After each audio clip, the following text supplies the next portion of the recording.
Hello, in front of me I've got NUKI Opener. In this video I'll show you how to connect NUKI Keypad to the device. In the beginning, let's go to NUKI app and settings. Enter Keypad and press and hold back button on the keypad for at least 5 seconds.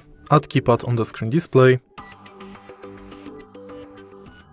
Enter security code.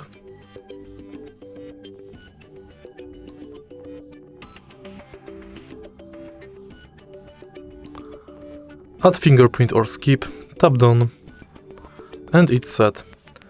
If you find this video helpful, please leave like, comment and subscribe.